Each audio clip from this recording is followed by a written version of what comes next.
Hey guys, welcome back to Celebrate the Struggle. I am here today with Jason McCormick, a fellow Army veteran. Oh, I hate when I say that. I don't even like to say it out loud. What's up, Jason? How are you? Oh, I'm living that dream. When you say that, oh, it kind of made my stomach turn a little I bit too. know, I don't right? know, right? Who does that? I'm I just joking. know. Absolutely. I feel like those words have not come out of my mouth in over a decade. Right? So, Jason, welcome. So glad to have you here. Thank you for your service to our country. And I look forward to hearing a little bit about you and your journey and kind of where things have taken you from there. So, tell our listeners and those watching a little bit about Jason, who you are, where you come from, and a little bit about the journey that's led you to where you are now. Absolutely. Thank you so much for having me on today, Jennifer. You know, my struggle has gone, I started my life, in Coshocton, Ohio, a little small town, uh, super small, but it's a great town, and then that's where I enlisted in the Army in 99. And then I went to, you know, good old Fort Knox. I actually started out as a lab tech and decided that wasn't my forte. So decided I wanted to be outside. And so I chose 19 Delta Cavalry Scout. And so such began the life of awesomeness that I love, and I still do to this day. So I started there and got married in 2001 to my high school sweetheart, and she's still here today. So we're kind of weird like that. Um, she's my rock, and we have three kids: Mhm. Bryce, Mackenzie, and Austin. One's 19, one's 17, yeah, 17, and then my youngest boy Austin is 13. So soon to be empty nesters here in a couple of years. And about me, I was kind of, I was raised in, my mom and dad were divorced, so it's kind of a split household, all that Mhm. stuff. But I learned a lot about myself just through the struggles of growing up with my parents, and being divorced, and the way they, certain things happen, where you learn a lot of hard lessons when you don't have a strong. I had a strong role model, male role model, but only, every other weekend, and Right. so it led me to reach out to, like my grandpa or a lot of my coaches, because I played sports. And so when I joined the Army, I still was looking for that, and I my first duty station, like I always say, when I talk to, young soldiers, airmen, or anybody, any service member, that first duty station is going to leave a lasting impression on you, and they always do, and that was probably my best duty assignment, platoon wise, because it really set a foundation for me to, be resilient. To be honest with you, very Mhm. resilient in my ways ahead. Because it was in Germany, Butingen, Germany, a real small place. And again, another small place, right? But anyways, they were amazing people. The NCOs really took care of you. They trained you, and they taught you to be resilient, which would go into more when so I PCS in 2003, and then I went to third ID in 2003, February. Got there, they said, hey, I remember calling them and saying, hey, what do I do with my wife and newborn child? I don't know. They're like, hey, your probably best bet is leaving back in Ohio, and you come here because within 30 days you're going to be moving forward for the invasion. So I did the invasion back in 2003 for 6 Mhm. months, which was started my journey of 61 months of almost every other year deploying for the rest of my career. Dang. So yeah, so I did that. Went back again in 05, 06. Got to do a lot of cool things. Got to spend time on every horrible route in Baghdad. So from Route Irish to Tampa, to I was at Ristamaya, so Oilers, Mhm. all these other ones, all the way up to Star City, and then down to Selma Park, and all these other great, beautiful places Mhm. in So Iraq. beautiful. Yeah, right. I Well, love some it. of Right, them. palm Like trees. Great, Babylon great was palm pretty trees. cool. What's that? Babylon was pretty cool. Like I it was never got a pretty. chance to see that. Never got. No. They didn't like us that much.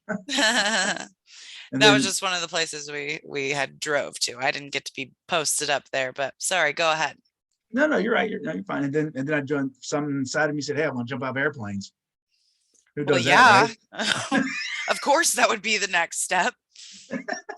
So I jumped. So I went to airborne school and decided to be in the and got sent to the 82nd Airborne. So I spent my next 8 years there, jumping out of airplanes and Where at? I'm deploying sorry. another. What's that? Where at? 82nd Airborne Okay. I in mean, where Fayetteville, the, Fort Bragg. okay. Yeah. I'm, I don't have all that kind of stuff No, I got you. memorized. Yeah, I know. So where were you posted up in Iraq? I'm sure you guys were moving a lot, but what Well, base? so in the invasion, I started at, really didn't have a place. We took over the old Bath Party living quarters by the airport and Uh-huh. did all that and had the areas around there, huge area. And then we just traveled a lot. We went from there to Anaconda. Yep. Well, before it was just Balad at that time. They were Yep. just establishing that base. And then we went out, we were there for like a month, then went out to Fallujah to finish up a month. So we never Mm-hmm. really did too much that whole time. So then, and then the second time we were stationed at Arista Maya, there in southern Baghdad, right there off of, I don't know, southern Baghdad, Yeah. on the I opposite side of gotcha. it. Yeah. So, and, and that's where we were at down there. Then I got lucky enough. Well, I don't know if I got lucky enough. We got tasked to go be part of a task force, which was probably one of the most influential points in my military career, because it really changed me working with that type of high caliber Mm-hmm. individuals. And it really helped me, again, that probably what sent me to be in the 82nd, because just being around those type of folks and the resiliency that they have to do the same, to be taking down some of the worst terrorists at the time Mm-hmm. in '05. And so it was an amazing time. Mm-hmm. Um, and then, of course, I went to Afghanistan after that for 4 tours actually, and with the 82nd, then one with the 10th Mountain, and then retirement after that. And after the Purdue Army ROTC gig was my last gig. So, but yeah, How I, many I years was did you everywhere and say? everything. What's that? How many years did you say you served? 21 years. Nice. Yeah, I got so many questions running through my head right now. I try to jot them just throw down, them at me. but let me try and get it together. I was there in 2004. Have you heard of log-based sites? Yep. Yeah, they like condemned it like a year or two after we rolled out, but that was lame. That was like 1,500 meters from Abu Ghraib. Like their favorite thing is mortars. Little. Yep.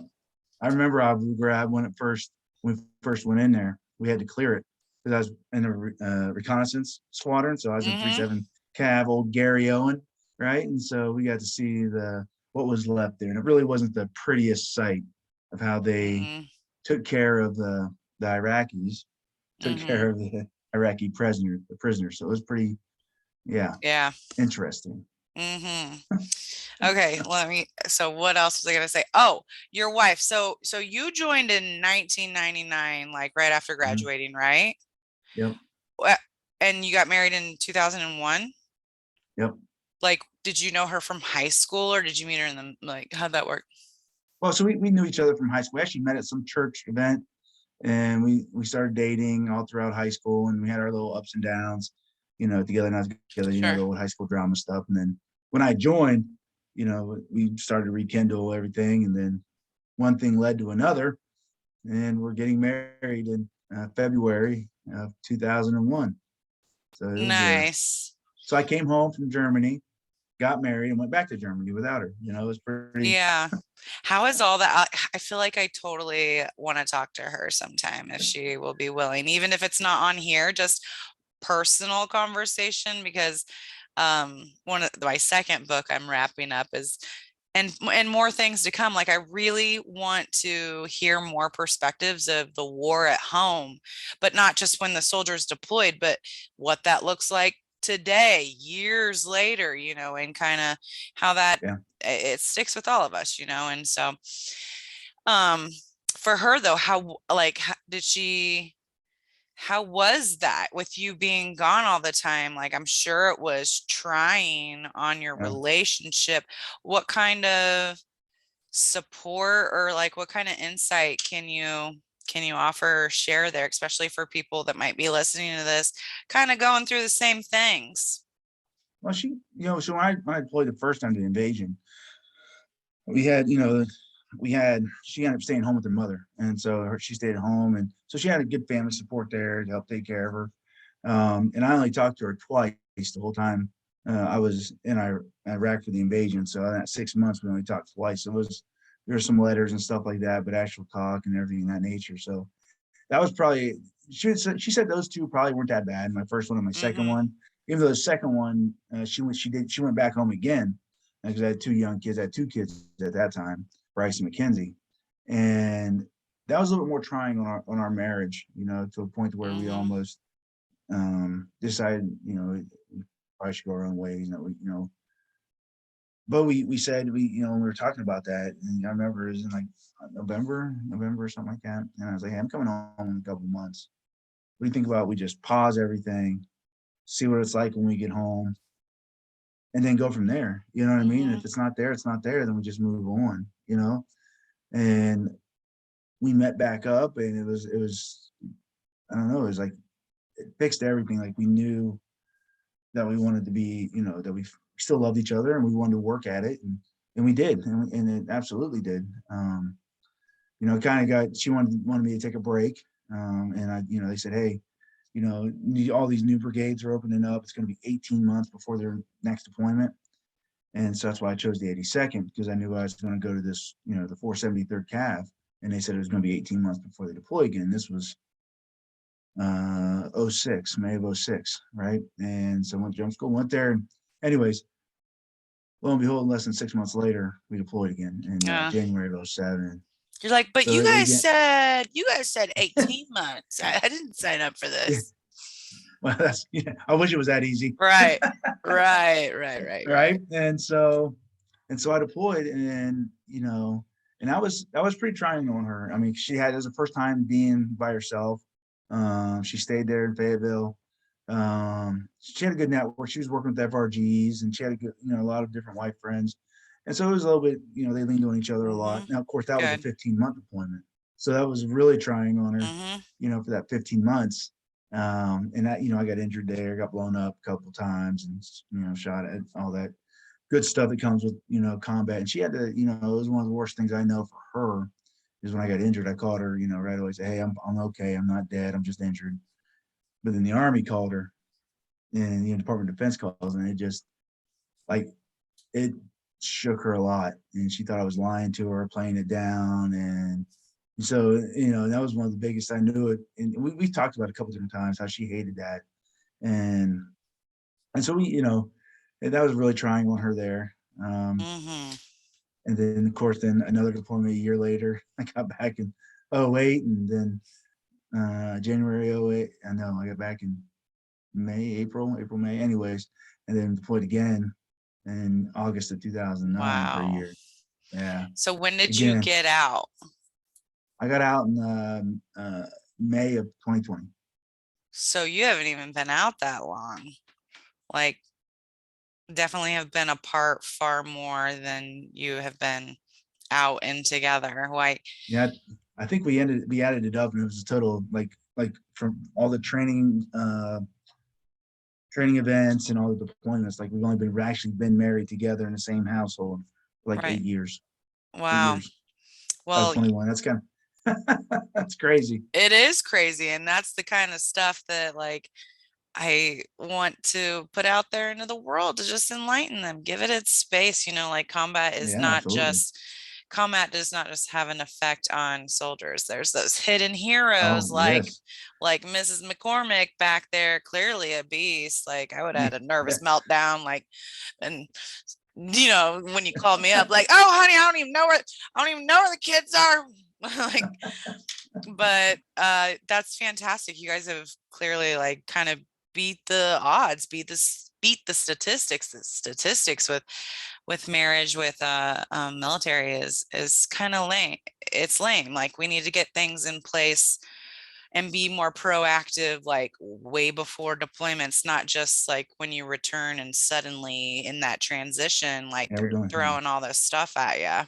we're doing couple stuff after we get back instead of trying to build up that strong couple base, that marriage Mm-hmm. base, or that before they even leave, to help endure through that, and then maybe try and do something in the back end. Absolutely. You Have know, you it's guys a, ever done like any of those um retreats for like uh, both the oh snap, I'm gonna be blowing up your email with a couple suggestions on that.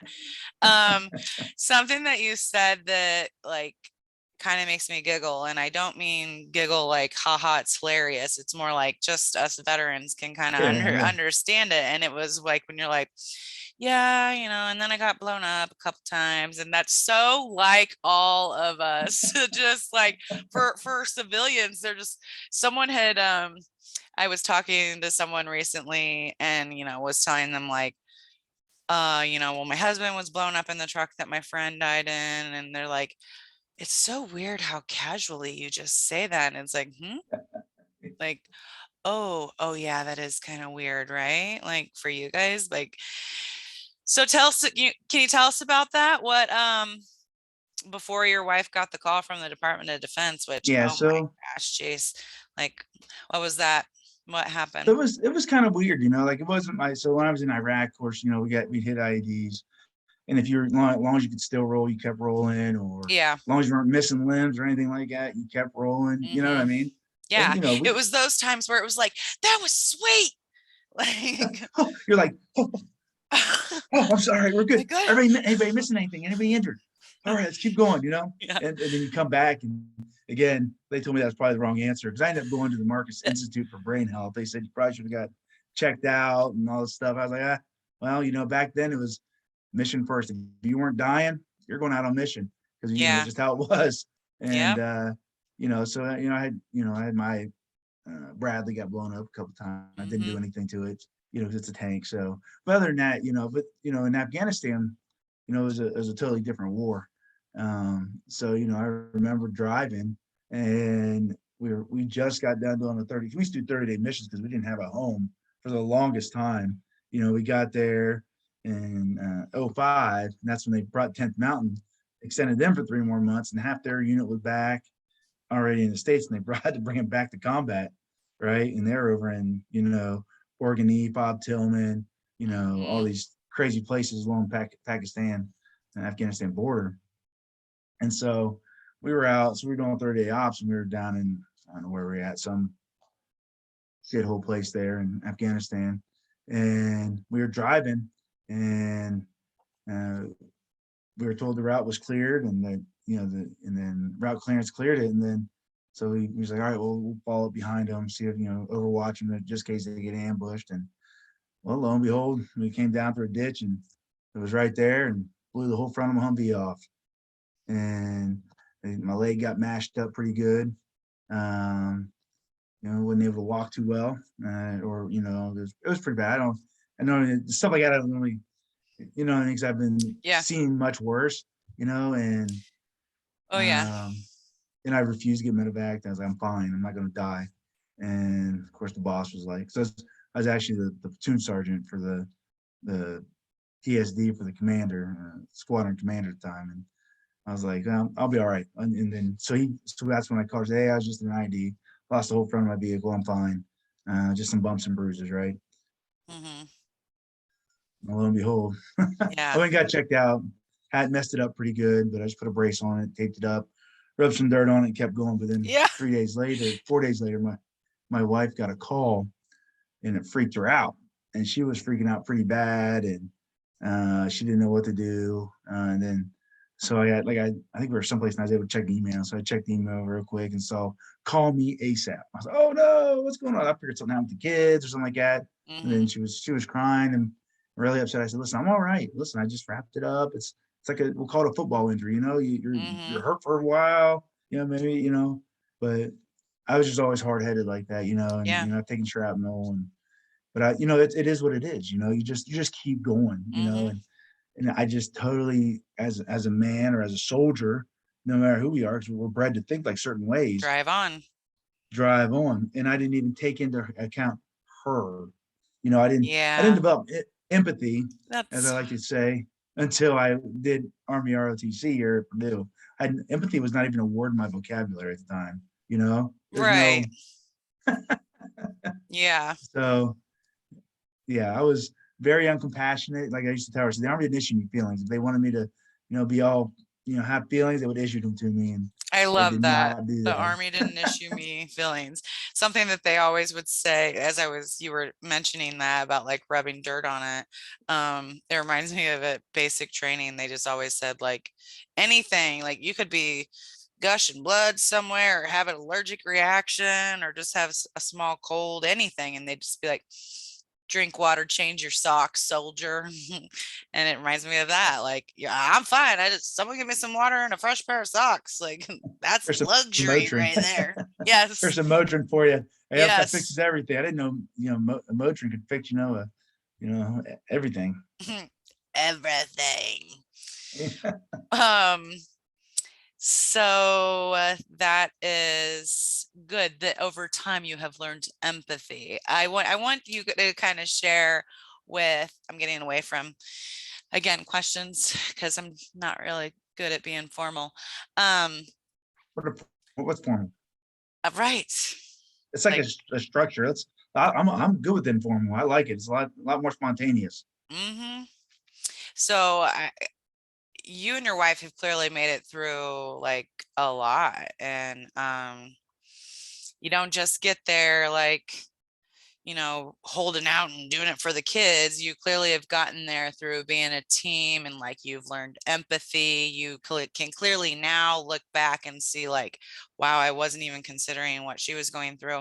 As you guys continue to navigate life and live life and thrive together, um, what advice would you give? Actually, I kind of went two different directions. One thing I want to ask is, what advice would you give other people in relationships with another military spouse, like going through those hard times, like during deployment or after or 20 years later? Is there anything that you want to say about that?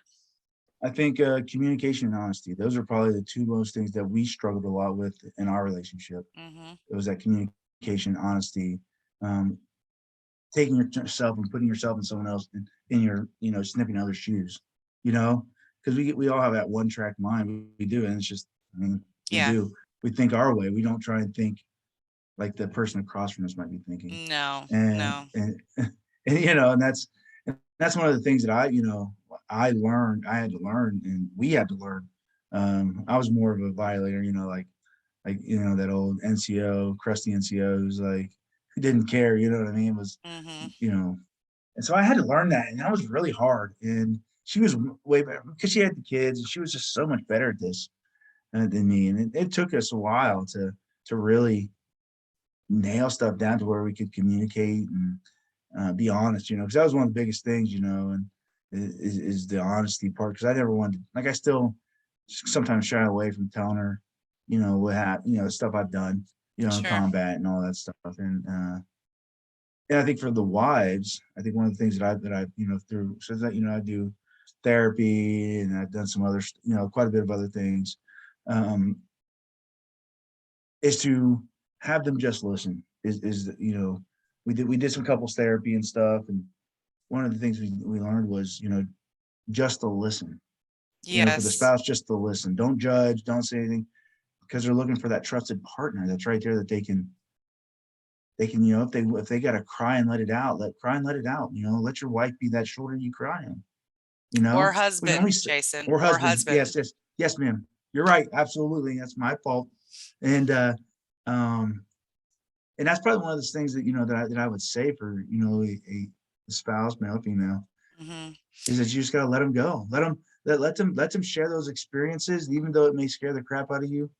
Just accept that's what they've gone through, and Yeah. to you're instead of, because we're bad at, a lot of us are bad at keeping intact with our army buddies or our marine buddies or everybody, those who we served with, like, I talk every now and then with them, but it's the same old stuff. Hey, how you doing? Dip, you know what I mean? Like, Mm. we have our own language, Yeah. and we never, rarely do we dig deep into those feelings, that we Oh, yeah. have, right? And so how do we find that release? Because you can't keep them Hmm. bottled up. That's one of the things I've had to learn, is to release that stuff, to, uh, you know, find a way to let it go. And sometimes it's just me in a car, driving and Hmm. crying because some type of something was said, or a smell, a vision or something like that just triggers something, and it just brings me down to, you know, but the good thing is it's temporary, because I go home and I see my wife and kids, and those are my, like I was telling you, you guys are my saving grace from a lot of bad things, probably, and Hmm. knowing that I had you guys come home to. So Right. That's great advice. Listening is just so important. So it's just like the biggest part of those relationships, and something I would piggyback off of, and also say to the listeners and those watching, for people in those situations, for advice would be for the veteran as well, to be a listener as well when it's time for them to need to talk. Like when I did a podcast with Sarah Otto, who is one of the founders of Ohana Homefront Foundation, and basically their mhm. mission is to provide support to veterans and their family members. And the statistics that she brought to the table on military spouses and family members on suicide was insane. Those are the numbers you always hear about, 22 a day. You don't hear about the like 60 to 100 in a year of like children and spouses that are taking their lives. So I think for just some people that might be in this space, because we've all been there, like, you know I know I have, like you have no idea how I feel, blah blah blah, when really, like, we also don't know what our mom and dad went through while we were there. We don't know what our brother, sister, our kids, or even 18 years later, like how my kids, what their perspective of me and my husband, both of us being Yeah, combat combat I saw that. veterans. Yeah, that Yeah, has to be interesting. You know what I mean? Like, for you, I read your bio, and it's being in the same spot, and then being there when bad things happen. How does that? For me, that's something different, new to me. You know what I it's mean? 'Cause I've totally never. different. Yeah, One thing that is nice is that, like, just like you do with your army friends, like you guys relate on a whole nother level. You get each other. There's that bond there that you won't have with other people. And so it's amazing to be able to have that with my husband, and like, and to get that, like, we shared the same year yeah, together. We were in the same platoon, actually. um and then, so now, like, as life continues on, here we're 18 years later, and like, the for example, the bone graft that was done on it, because his face was crushed hmm in that accident, and he has to have a whole new bone graft. Like, now it's got to get taken out. He's got to go through all the madness again. And so, of course, it is a trigger. hmm It's rocking things. It's making those. My friend used a good metaphor the other day, like life is like spinning those plates on sticks. Like, that's when your plate starts to wobble. And then me going in and trying to advocate for him, then I'm triggered and I'm over here like a vicious pit bull. And and so here we are again 18 years later, and it's just a life that you continue. And hmm I'm happy that we can do it together. And whether you have a spouse that is a veteran or not a veteran, as long as you, like you said, communicate, yeah, listen, have empathy, and be mindful, then you're killing it. I mean, drink water, yeah. change your socks, right? That's right. Take a knee face out. Right. Right. So, what should we? Oh, well, I typically ask people about like your own self care. Like, what do you do for Jason? Just for Jason to keep his head level minded and ready to take on the world with a positive sometime. Yeah, I don't know about you, but I'm not always positive. But yeah, what do you do for yourself? What do you make sure you build into your schedule to get, because you said you're going to school right now and you got 3,000 kids. That's what I always say about myself. I have three, and so I'm always like, there's like 3,000. So what do you do for yourself? Because that's a lot. That's a lot. Yeah. Well, I mean, that's just something, I do a lot of things. I'm so involved in veterans. It's just help veterans. But for me, I think some of my self-care, honestly, um, is helping veterans. To be honest with you, that's because I find myself, that old leader, you always have people, we never think about ourselves. We always put the mission first and our soldiers. Mm-hmm. The mission and soldiers come first. And so that's one of those things that I've always carried, even now. And I try to, like, I don't want to have no responsibility. I don't, retire. I don't want to be in charge. I don't want to make decisions. I don't want to do this. But I keep gravitating back to helping soldiers. And I think that's my stress. That's my self-care. I do some drawings. Uh, Do and do. like You just said do do. I didn't I? It stinks. Anyways, That's so cool that you draw. well, I I can do I stick learned it figures. at Marcus Institute for Brain Health. They have a wonderful art therapy program out there, and it was Where at? simply Marcus Institute for Brain Health out in Colorado. I'll send a link and I'll get you. It is an amazing place. They take you like Mm-hmm. TBI PTSD combinations, and they just so they've been doing soldiers for the longest, and service members, and then now they just opened up with the Gary Sinise Foundation, helping first responders. So it's Awesome. yeah, and so I went there, got tested, then went and did a 3 week intensive outpatient therapy session, which helped me with all my TBI stuff, helped me with some of my PTSD, and then overcoming a lot was my, of course, these drawings that we would do, and we did them in teams. We did if you ever heard of the mask, Yeah, like like the half and half. well, I mean, however you want to do it, you know what I mean? Like Isn't it mine, like like this. So this is like mine right here that I did. so like how you feel on the inside, Yeah, not what we see on the outside? Yes. yeah, and then then we did a whole bunch of other stuff, but you have to talk about it, and that's one of the things that this lady Judith does, and she really brought out, like, I was thinking art. I can't draw. I'm not no Right. artist. I'm not sharing my feelings, and then she'd just leave you alone, and she'd give you a task, and next thing you know, you start putting more into it because you start thinking about it, and I think that there's a lot of self care too. Oh yeah. I always keep these items by me, when I'm working, because I work from home and do stuff like that. Uh, and when I start feeling crazy, I look at it, I'm like, you know what, I can do better. I'm still on my road to recovery and so maybe I'll do a little something extra drawing on that. So, That's awesome. uh, yeah. And I'm so glad you mentioned that. yeah, I mean, that's a whole nother, that's a whole nother thing that I'm trying to get into, trying to start is art there, because I know if it helped me like this, then I know it can definitely help many other Mm-hmm. veterans, and it's something tricky that the VA doesn't really have. They say they do, but I tried theirs and it was nothing like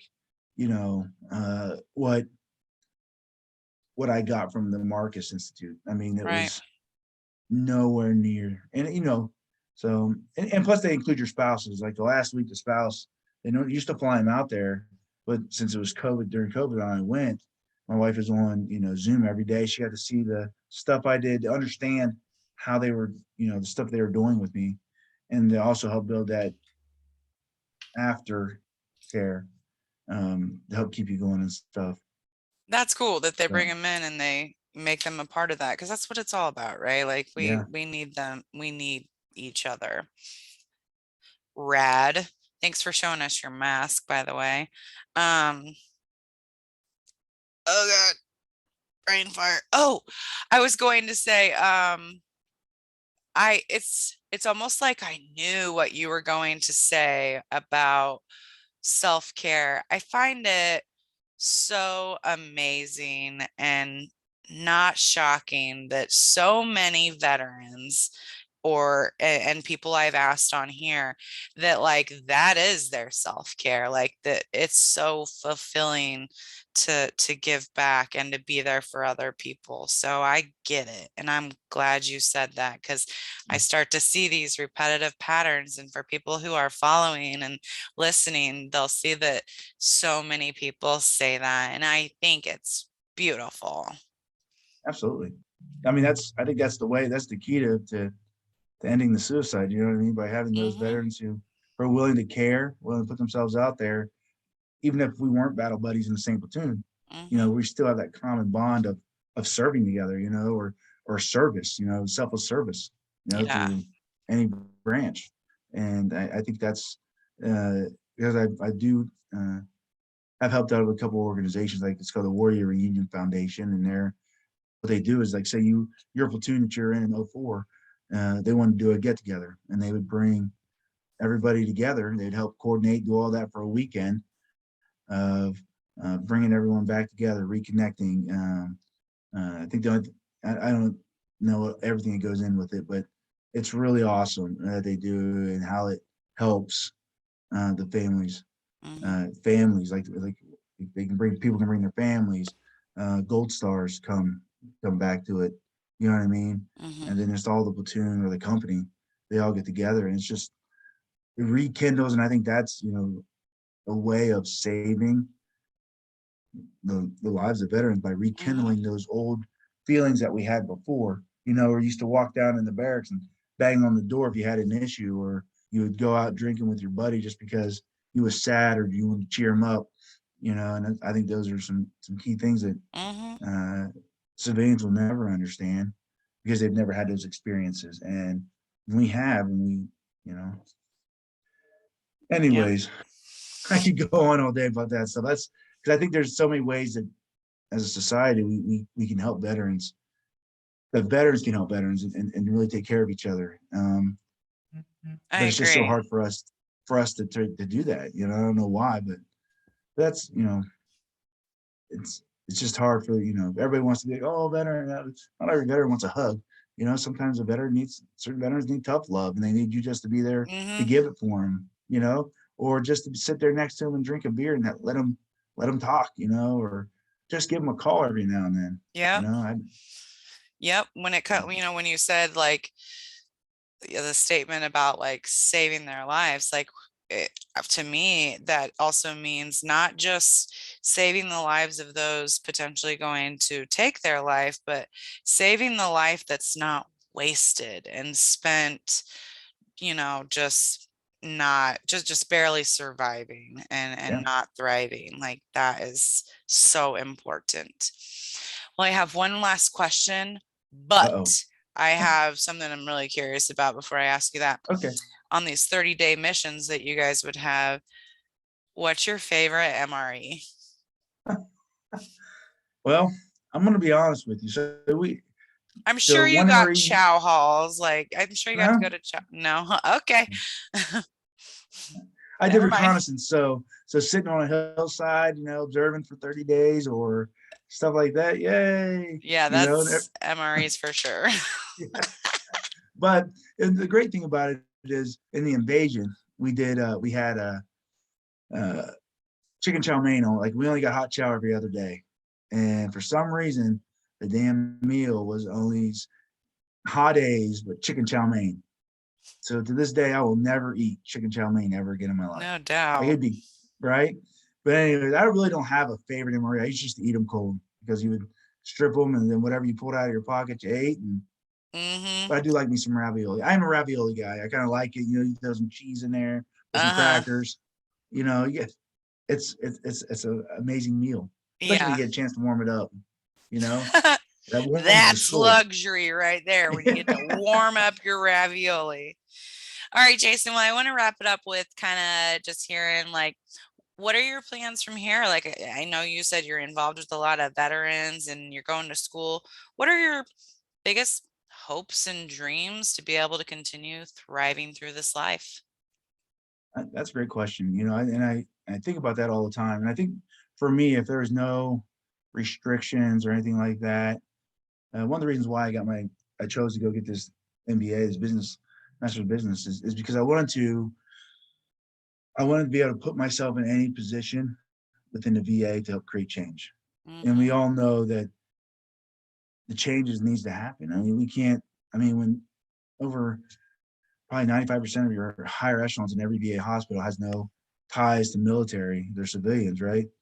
Who's tying those directors to the veteran? There's nobody. And then so you constantly see the upset veteran who's waiting 2 hours to be seen or other stuff in that nature. There's Mm-hmm. nobody there for the veterans. And I think that's one of the reasons, one of the things I want to do is to be able to be that person or establish people in those roles throughout the nation, in these VA hospitals, in some of these, to, hey, I served, I understand that veteran down there. I understand what they're going through.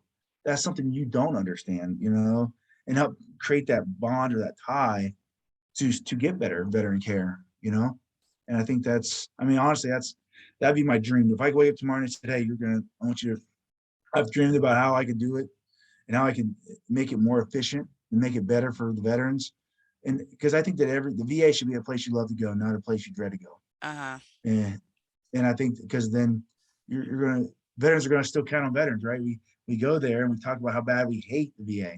Imagine if we like going to the VA, and then if we're having issues, that guy I'm sitting next to starts talking to me without worrying about himself, and then I get that mental health that I might need that I can't get at the time or I'm waiting Mm-hmm. on. You know what I mean? Because I got a brother or sister sitting right there next to me, and we have shared sacrifices, and so there's so much more to the VA that I think that it's not utilized because it's a lot of it's I think politically based and stuff in that nature that and there's just you need more veterans to run a veterans organization, plain and simple, Yes. and they got Yes. to have vision. They got to have vision and the understanding and that empathy for the veterans that go through that process. And Absolutely. and that's my heart. Like if I could do that and to have like a veteran recovery center, is what I'd love to have. Like to bring veterans, like I'm getting ready to move to Florida, to buy about 10, 15 acres, put tiny homes out there or some other homes that families can come down there, which is I'm living. I'm right between Orlando and Tampa, and families can come down there and they can just relax, free of Mm-hmm. charge. You stay for a couple of days. If you want to talk to, a spouse wants to talk to my wife about, what she's been through, and because maybe they're having the same issues, my wife can share that with them, or how I survived, the times I didn't think I was going to survive, being in the civilian world, and share that with my brothers and my sisters, because sometimes it only takes 5 minutes to help change the mind for someone wanting to kill themselves, Oh yeah. and so I think that going some those are the things that for me big scope. That's what I would love to do if I had to have that stuff, so I could take care of these veterans and the spouses, because my wife's currently trying to gather all of her thoughts, and I think she's trying to put a book together on our relationship, and I think it would be. I read a little bit of it. It really, from her perspective, it took me emotionally. I'd say I extremely bet. emotionally to see it through her eyes, and it's just really it's different, Wow. and yeah, it's I think it's gonna be pretty powerful. Whatever she wants to do, if she wants to try and get it published or do whatever. But I think it's her way of expressing herself too, and Mm-hmm. and understanding Very where we go, therapeutic. yeah, where we came from, in February 10th, 2001 to February, whatever, because that's probably our hardest part. We had to learn how to live together when I did Purdue Army ROTC, and we Mm-hmm. saw a lot of rocky moments during that time because I was never home. And but anyways, that's a whole nother topic there. I could talk Those the are last some 4 years. those are some badass goals to have. I dig it. You Well, got this. It's in the bag. You're already on yeah, a mission to get your MBA, and just having the passion and love and drive, like you got this. Well, we look forward to seeing your dreams come true, Jason, and yes, ma'am. being in touch with you so we can continue to watch those dreams unfold. And I hope I get to talk to your wife sometime. Good luck I'll with connect you guys. her on her book, and good luck to you in school. Be cool, stay in school. I always say that. Drink water, change your socks. And thanks so much for coming on here to get comfortable with the uncomfortable with me. Yes, ma'am. Thank you so much for having me. It was a pleasure getting to share everything, and I look forward to more of your podcast as you continue to help veterans. I think you're doing a service that's beyond what I can explain. It's just amazing that you're doing this for veterans. So thank you. Right on. Don't thank me. Thank your recruiter, bud.